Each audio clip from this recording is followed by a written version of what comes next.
What is up, guys? So we're finally at the final part of Crisis on Infinite Earths in 2019. There are two more parts, but they're very separate, if you want to call it that. This is very clearly the Infinity War of the Arrowverse, part 1 and 2 and 3, while part 4 and 5 are the endgame, and no more, it's not any more clear than in this episode with the cliffhanger at the end, which, of course, I'll get to at the end of this review. So let's start the review right off with the beginning scene, which is where we see the birds of prey and that universe being destroyed.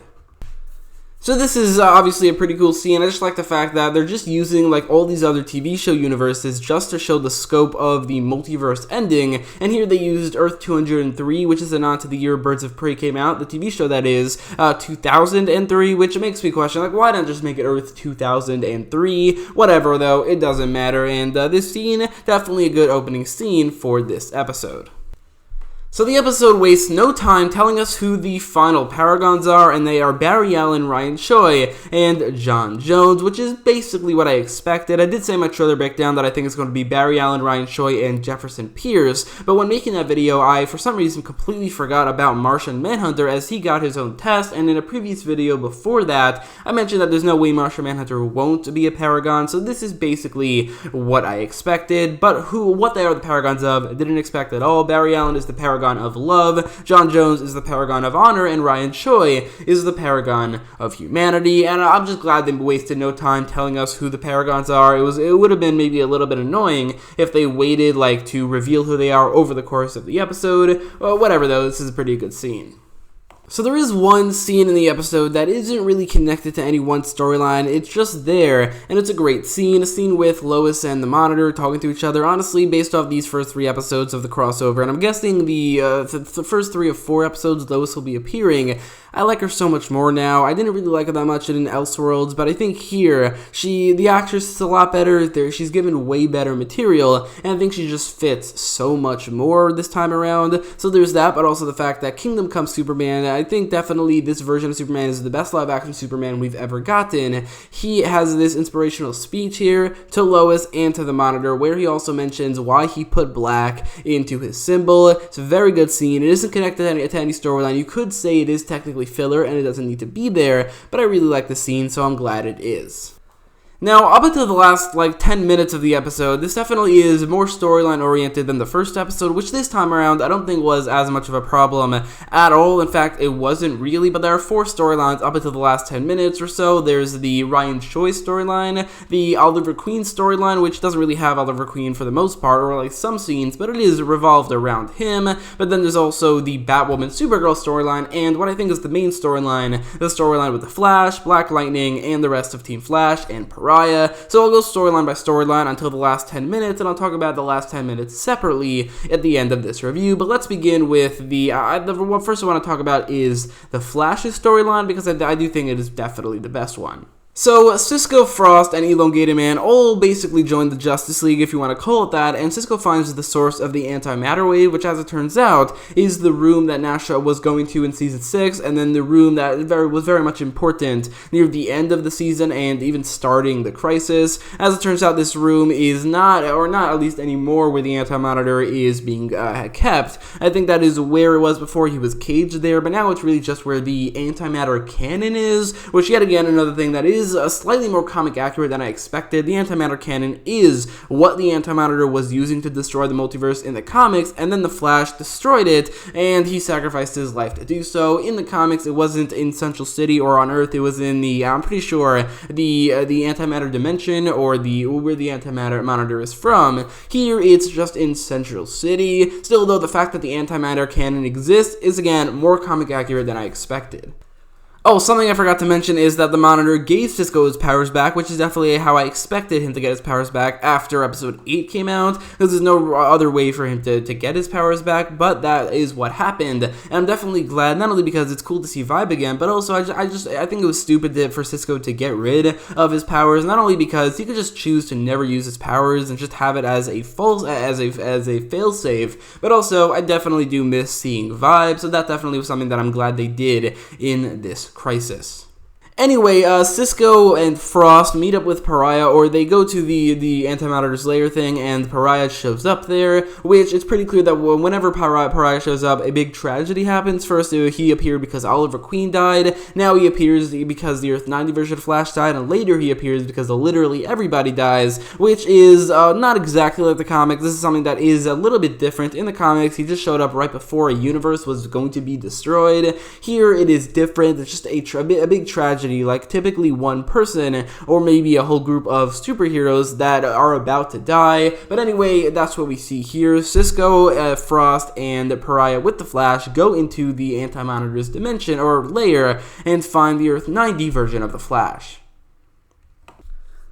So in this scene, in like 2 sentences from Pariah, we learn 2 things that were previously either didn't make any sense, or we just didn't have the explanation for. First is where the Earth 90 version of the Flash has been this entire time, ever since Elseworlds, and the answer is after the Monitor sent him away from Earth 1, I thought he sent him to Earth 90, it turns out of just some random universe, where the Antimatter found him and has been using him to power up the Antimatter Cannon. And the second thing that's explained is why Earth 2 was destroyed so much earlier than the rest of the multiverse, as Earth 2 was destroyed 2 months before the crisis actually started, and it's explained by the fact that the Antimatter used this as like a test run, and that test run was successful in destroying Earth 2, but I'm guessing they couldn't actually use the Antimatter Cannon to its full extent until he was freed by Pariah right before the crisis began.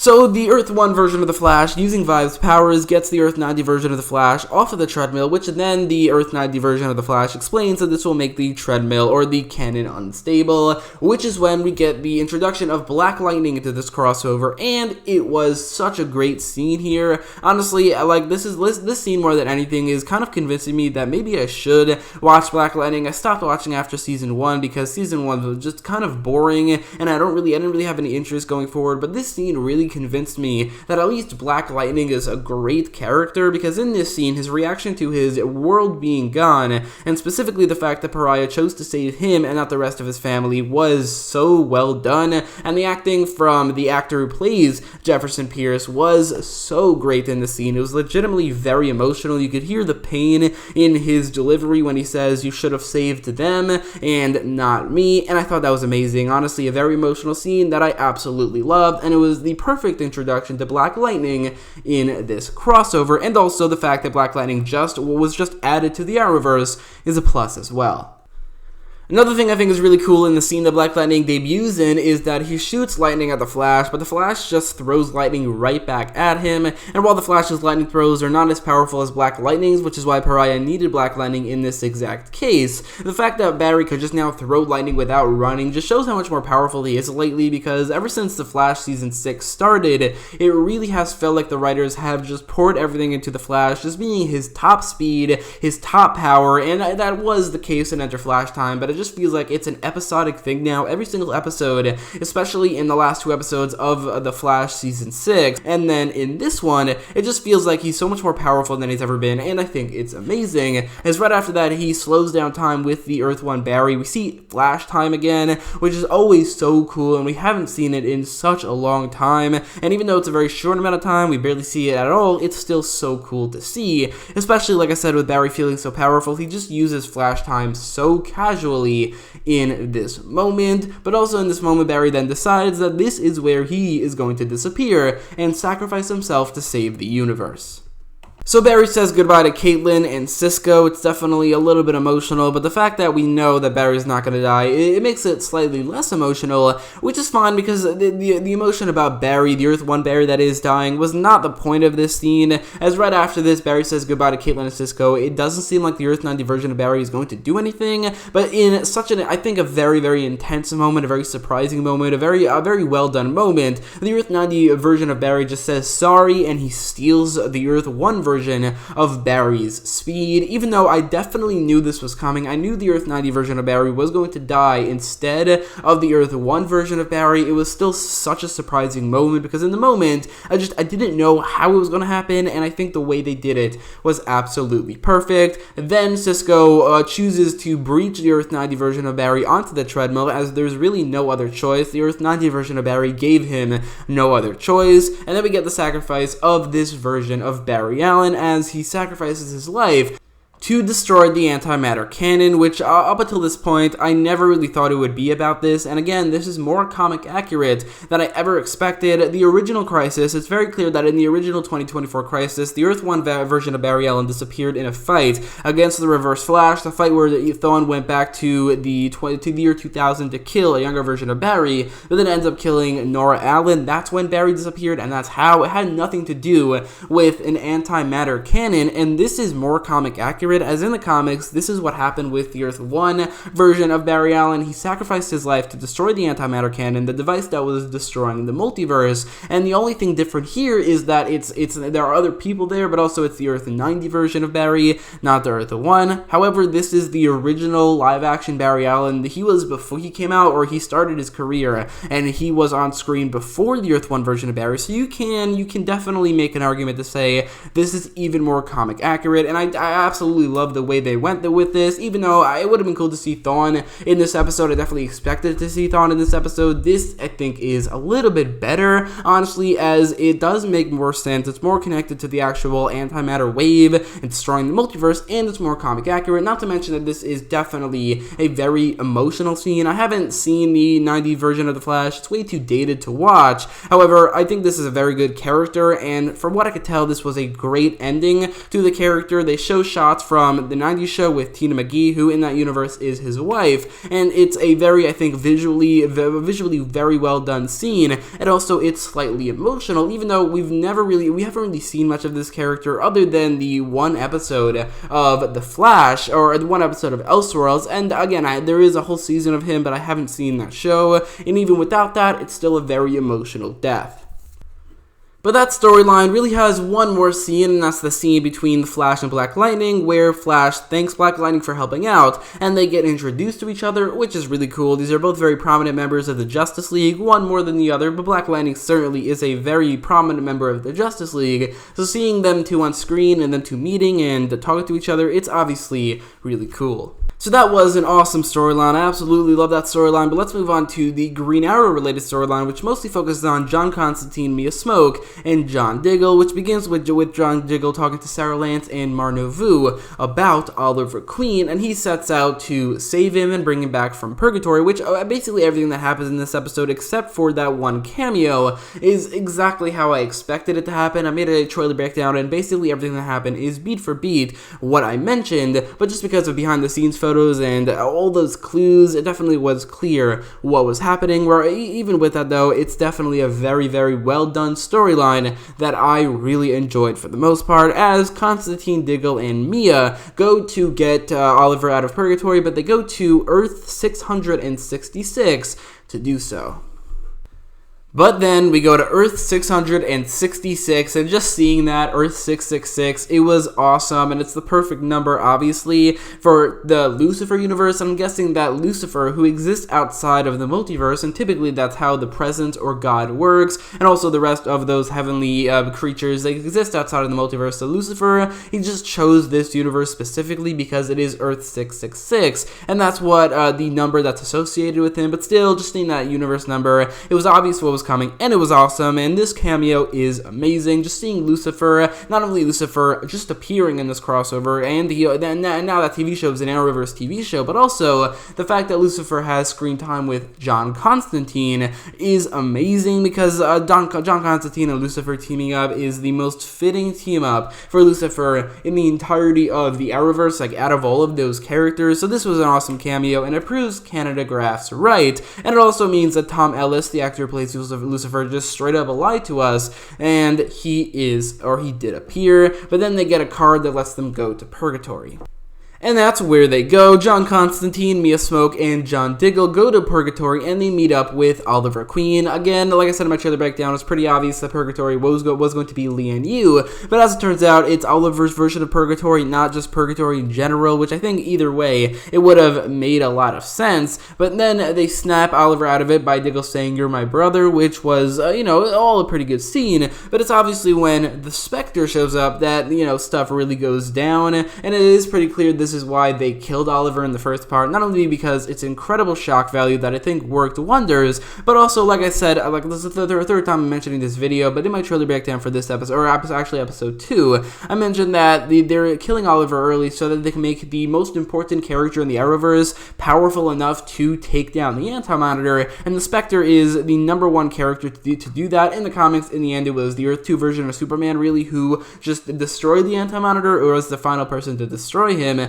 but it was mainly the Spectre and all the images that was big enough and powerful enough to go up one-on-one against the fully powered Antimatter, so this is why they did that, which was awesome. One thing I am slightly disappointed by is the little amount of screen time Jim Corrigan got, and it doesn't seem like he's ever going to appear again, so this is just the only scene this character got in this episode. I do like the fact that they mentioned that John Constantine knows Jim Corrigan because he appeared, albeit played by a different actor, in the Constantine TV show, but I just think it's a little disappointing that he only appeared in one scene, and that is it.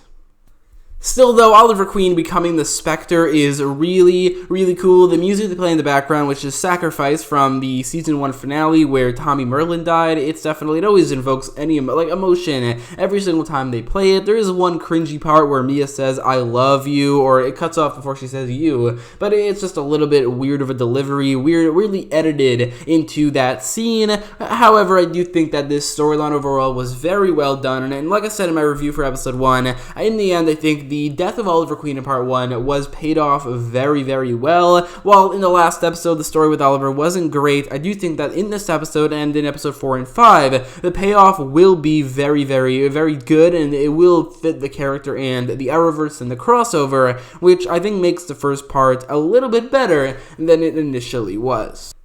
So then there's the Supergirl and Batwoman storyline, which was really just like 3 or 4 scenes, but still, it was a storyline, and I really, really liked it. This is something that was teased in the last episode, where Batman said there's no hope, and Kate took the kryptonite from Batman, the Earth 99 version of Batman. It was teased that after Kara said that she wants to restore the universe, or Earth 38 specifically, that Batwoman will fight Supergirl. We didn't actually get a fight, but we do get some confrontation, which honestly was really good. The confrontations between Batwoman and Supergirl were very, very well done. They were honestly a little bit intense. This is maybe the most badass Batwoman has ever looked in the entirety of her appearances, because she's facing down a Kryptonian. While she does have kryptonite, it obviously shows that she could be the paragon of courage, and honestly, this is definitely, I think, the best storyline Batwoman has ever had in, like I said, all of her appearances. It was intense, it was well done, and while we didn't actually get a fight between Batwoman and Supergirl, which I did want to see, this was not as good, but still, I think, handled very well, and there were a lot of great moments in a relatively great storyline.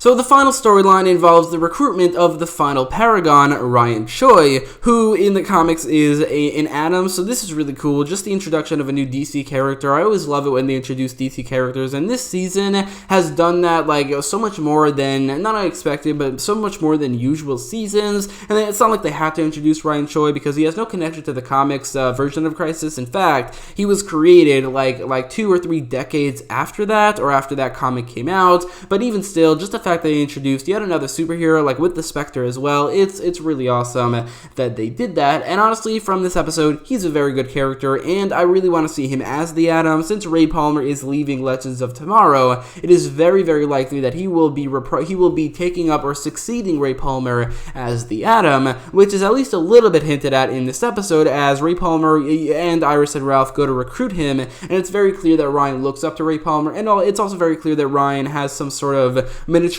technology, which was also teased in The Flash Season 5, where the future version of Ryan Choi made a terrible Flash costume, but he made a costume that was able to miniaturize itself into the Flash ring, so that was a tease for him becoming the Atom, and it's very clear that that's what we're getting very, very soon.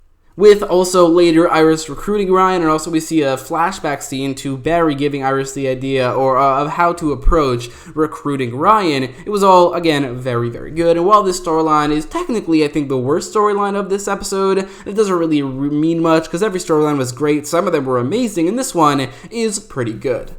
So, all the storylines end, and while the episode up until this point has been really good, it's definitely the last 10 minutes that made this episode, not by far, but certainly the best crossover episode we've gotten so far, better than the first episode. Even though this episode has less of a Justice League feel to it, it's undeniable that it is better than the first episode, and it's way better than the second episode, because while the crossover started very well, it kind of dipped down a little bit in the last episode, which was good, but not great, especially for a Crisis on Infinite Earths episode. But this episode took it to a whole nother level with the last 10 minutes, all the storylines all come together. Barry and Iris reunite, Black Lightning meets the rest of the Justice League. One thing a lot of people are pointing out is the head nod between Jefferson Pierce and John Diggle, which was, a pretty good scene, but that's also when Harbinger returns, and once Harbinger returns, the intensity of the episode skyrockets because I know what was going to happen next.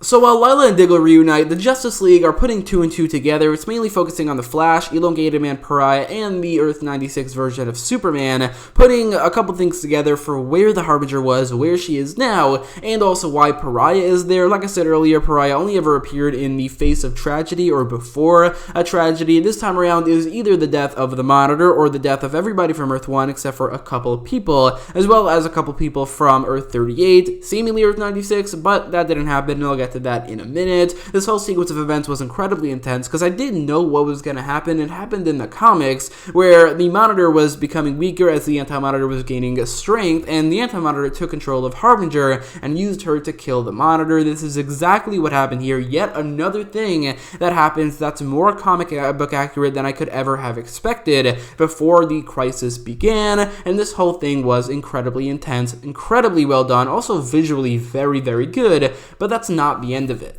So the Monitor does die, which it was not exactly an emotional death, but that's not at all where they were going for. It was supposed to be an intense scene, an intense death, and the incredible cliffhanger that this episode was going for, as the Monitor's death lets loose the antimatter wave, which straight up destroys Earth 1, going further than the Crisis in the comics ever went. In the comics, like I've said so many times, the Antimatter managed to destroy an infinite amount of universes, but somehow there were five of them that survived. Those 5 universes combined, and they defeated the Antimatter. There was one universe left, but this was different. Here, the Antimatter managed to destroy not every universe except for 5, but literally every single universe, which means that he managed to destroy an infinite amount of universes, and he won. This is like Thanos, but a whole nother level, and this is the Infinity War of the Arrowverse, but a whole nother level, and it's incredibly different from what I expected. This means that my video where I meant, all those videos I mentioned, all the universes that could survive, all the universes that will die,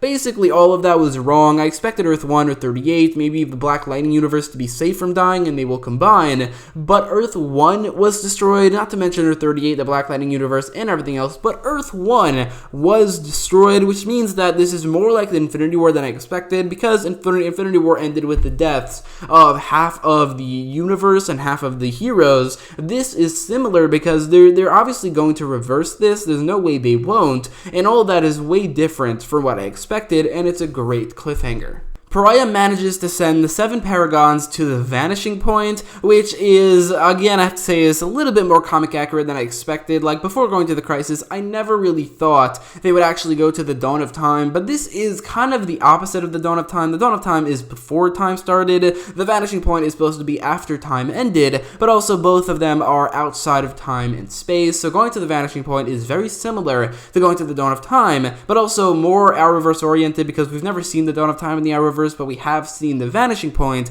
and both of them are very, very similar concepts, but with the mention of the Dawn of Time in the Crisis so far, and also in the trailer for parts 4 and 5, they might also be going there. But again, with these 7 Paragons being sent to the vanishing point, and literally every other being in the whole multiverse other than these 7 Paragons, as well as the Antimatter and Oliver Queen, are all dead. Literally all of them, except for these 8 or 9 beings, or most of them are just people. They're all dead. It was, again, an incredible cliffhanger, but there's one more cliffhanger that was like the cherry on top. The Earth 96 version of Superman starts glowing, and I was just getting so worried here. It felt like they were just, getting rid of him just for the sake of getting rid of him, and there would just be the characters who are left, which just when he was going, it was a little bit disappointing, even though the actual scene was breathtakingly beautiful. Okay, maybe that is a bit of a hyperbole, but it was a very, very good-looking scene, and a lot of people have been comparing it to the art of Alex Ross in the Kingdom Come storyline, which I think is very accurate. It's a very good-looking scene with the Earth 96 version of Superman on the floor glowing red as he's being destroyed and being overcome or overtaken by the antimatter wave while the Earth 38 version of Supergirl is holding him. It's a very good looking scene, but that's when we get the twist of the Earth 96 version of Superman being replaced by Lex Luthor as the Paragon of Truth by Lex Luthor himself, which means that Lex Luthor managed to at least help kill every single Superman in the multiverse. This is easily the most successful version of Lex Luthor ever, and it's by far, in my opinion, the best version of Lex Luthor ever. It was such an awesome moment here. Even though I definitely wanted to see more of this Earth 96 version of Superman, I think that this twist is worth it because Lex Luthor is such an awesome villain in this moment, and it's such a great twist. I think that this scene alone elevates Lex Luthor to being one of the best Arrowverse villains. He was always one of the best Arrowverse villains, but now he's honestly on par with the likes of Deathstroke, Prometheus, Zoom, and Reverse Flash, as he is such an awesome villain, and this scene really solidified that.